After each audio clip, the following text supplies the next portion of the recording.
रामचरितमानस कोई ऐसा आधिकारिक ग्रंथ नहीं है। हिंदू धर्म के तमाम ग्रंथों में ऊंच नीच की बातें लिखी हुई हैं, उनमें रामचरितमानस भी एक ग्रंथ ऐसा है।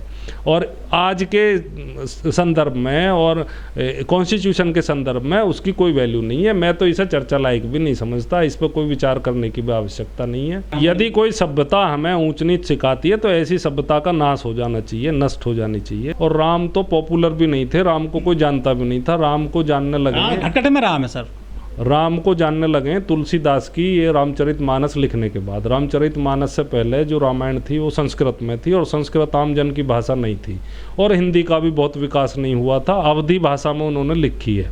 अवधी में लिखने के बाद ये घर घर तक पहुंची, फिर रामलीलाओं की परंपरा शुरू हुई। रामलीला की परंपरा भी बहुत पुरानी नहीं है, तुलसीदास के समय से ये रामलीला की परंपरा शुरू हुई है।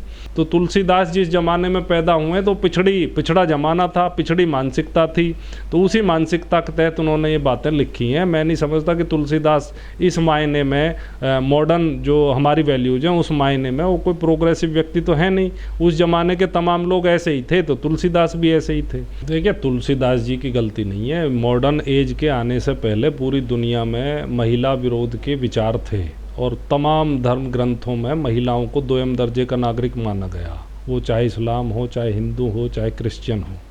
जब डेमोक्रेसी आई पश्चिम में, पुनर्जागरण हुआ, इटली से शुरू हुआ, पूरे यूरोप में फैला, फिर अमेरिका में फैला, तो तब ये बराबरी के अधिकार आए। इवन वोटिंग राइट भी जो है यूरोप में आपके 40 के दशक में महिलाओं को मिला, हिंदुस्तान में भी 30-40 के दशक में वोटिंग राइट महिलाओं को मिला।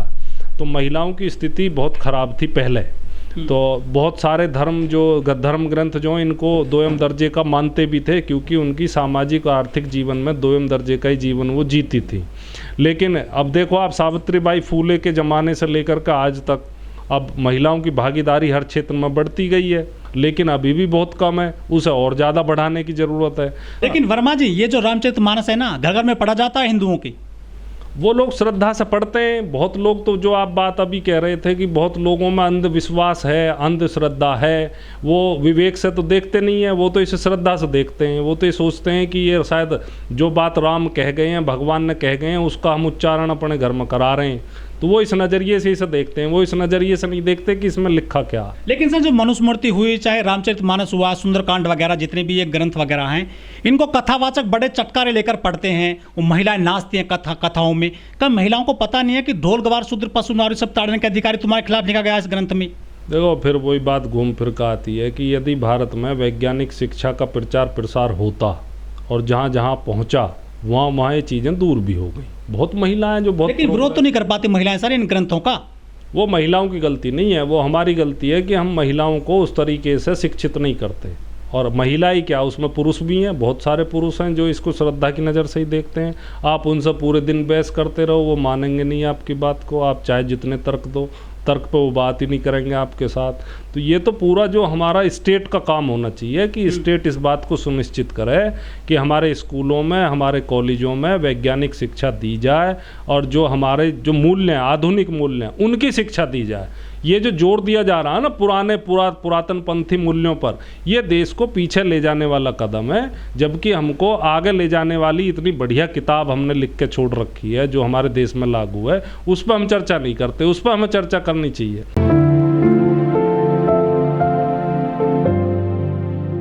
बिल्कुल ठीक बात है। किसी भी धर्म ग्रंथ में इस बात की इजाज़त आज के समय में नहीं दी जा सकती कि वो किसी तबके के खिलाफ, महिलाओं के खिलाफ या शूद्रों के खिलाफ कोई ख़राब बात, अपमानजनक बात कहें। यदि इस तरह की बात कही जाती है तो निंदनीय है, घोर निंदनीय है। और हम नहीं समझते कि किसी धर्म का ग्रंथ इस तरह का होना चाहिए। यदि है तो उसमें बदलाव की ज़रूरत है या उसे हटाने की ज़रूरत है। लेकिन वर्मा जी, तुलसीदास जी 17वीं-18वीं शताब्दी में लिख रहे थे सब इन ग्रंथों को। उस ज़माने में यहाँ पर मुस्लिम शासन था, उन्होंने मुस्लिमों के खिलाफ एक शब्द भी नहीं लिखा, सिर्फ उन्होंने निशाने पर रखा नारियों को और शूद्रों को।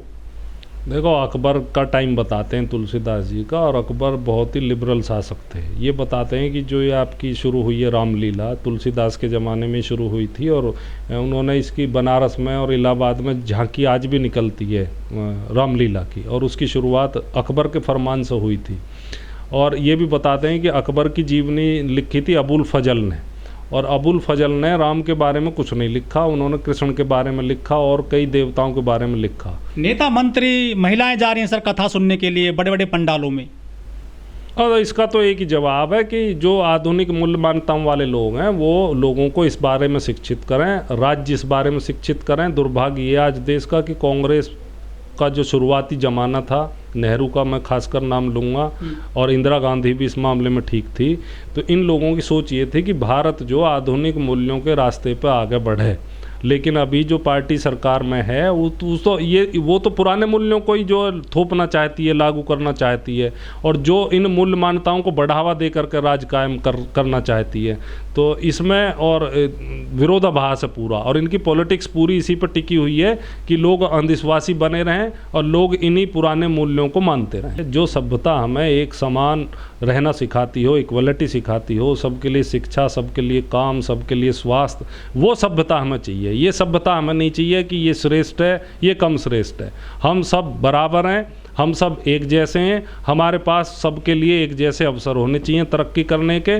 और संपत्ति की जो गैर बराबरी है, जो अभी ऑक्सफैम की रिपोर्ट आई है, तो भारत में बीजेपी के राज में संपत्ति की गैर बराबरी लगातार बढ़ती चली गई है। तो ये जो संपत्ति की गैर बराबरी है बहुत खतरनाक है, ये एंटी कॉन्स्टिट्यूशन है। अब बेरोजगारों की संख्या, उस पर चर्चा नहीं है, अस्पताल नहीं है, उस पर चर्चा नहीं है। नई एजुकेशन पॉलिसी आई है, उसमें जो नाक में जो एक्रेडिशन होएगा, उसमें जो कॉलेज होंगे कस्बों के और गांव के, देहात के, वो सब ख़त्म होने जा रहे हैं क्योंकि उनके मानक के हिसाब से वो कॉलेज सही नहीं बैठते। तो नई पॉलिसी में तय कर दिया कि ऐसे सब कॉलेजेस को हम बंद करेंगे, यानी कि शिक्षा भी बड़े शहरों में या ऐसी जगह सीमित कर दी जाएगी जो मालदार लोगों की अप्रोच में हो और गरीबों की अप्रोच से बाहर हो। ये सुनिश्चित किया जा रहा देश में कि गरीब गरीब बना रहे, गरीब सरकारी स्कूल में पढ़े, मजदूर बने और बहुत कम मामूली मजदूरी पे वो खटता रहे, मरता रहे, खपता रहे। हाँ, ऐसा मैंने भी कई लोगों से बहस जैसे की है, तो मुझे भी उन लोगों ने कुछ और ही इसका अर्थ बताया है। बाकी मेरा मानना तो ये है कि वर्ण व्यवस्था भारत की सच्चाई है, जाति आज भी भारत की सच्चाई है और जाति आधारित संपत्ति का बंटवारा भी आज भारत की सच्चाई है। और कहीं भी इस बात का जिक्र किसी भी धर्म ग्रंथ में है तो वो धर्म ग्रंथ पढ़ने योग्य नहीं है। यदि वो हमें ऊंच नीच सिखाता तो वो हमें छोड़ देना चाहिए। लेकिन वर्मा जी, जितने भी ग्रंथ लिखे गए हैं, चाहे ये रामचरितमानस हो, मनुस्मृति हो और तो बहुत सारे ग्रंथ हैं, इनको सभी को ब्राह्मणों ने लिखा है क्योंकि अधिकार उन्हीं के पास था लिखने का। क्या उनको पता नहीं था कि फ्यूचर में शूद्र भी पढ़ेंगे, इनका विरोध होगा? जिस तरह से अब जो स्वामी प्रसाद मौर्य विरोध कर रहे हैं, चंद्रशेखर यादव विरोध कर रहे हैं। देखिए, ये जिस ज़माने में लिखे गए थे उस ज़माने में शूद्र की तो कोई आवाज़ ही नहीं थी। शूद्र तो इतना दबा कुचला था बहुत ज़्यादा। शूद्र की आवाज़ तो ये आप आज़ादी के बाद समझो, ये आज़ादी से पहले के कुछ ज़माना समझ लो, 20-30 साल का।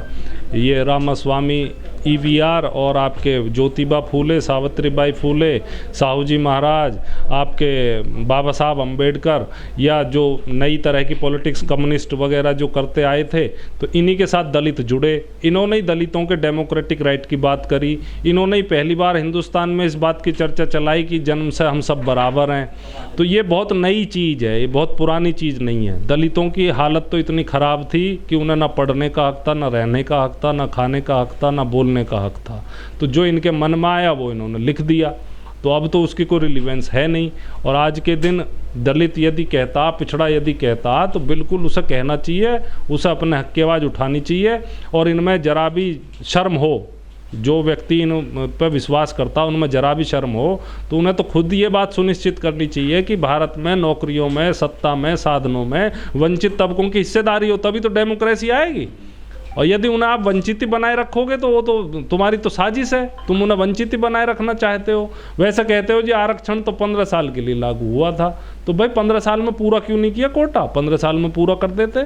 आज तक भी ना दलित का कोटा पूरा, ना पिछड़े का कोटा पूरा, ऊपर से बैकडोर से बिना किसी डिमांड के गलत तरीके से EWS का आरक्षण और लागू कर दिया। एंट्री कर दी। और वो ना तो अगड़ों ने कभी मांग करी इसकी, और अगड़े तो इसका विरोध करते थे। और अब अगड़ों को हम देखते हैं कि वो तो इसका फ़ायदा भी उठा रहे हैं। वो जो 10% का आरक्षण उन्हें ऐसे ही मिल गया, और 50 की सीमा पार होते होते आज तक पार नहीं हुई, जबकि पिछड़ों की हिस्सेदारी 60% है। तो ये तो तमाम अन्याय इस देश में है, और इन अन्यायों का लगातार विरोध हमें करना पड़ेगा। लेकिन वर्मा जी, जो एक साधु हैं, अयोध्या के संत हैं, परमहंस, उन्होंने कहा है कि इन्होंने बहुत गलत बात बोली है। जो ये चंद्रशेखर यादव हैं, रामचरितमानस का इन्होंने विरोध किया है, इनकी जीभ काट कर लाओ, हम 10 करोड़ रुपया देंगे।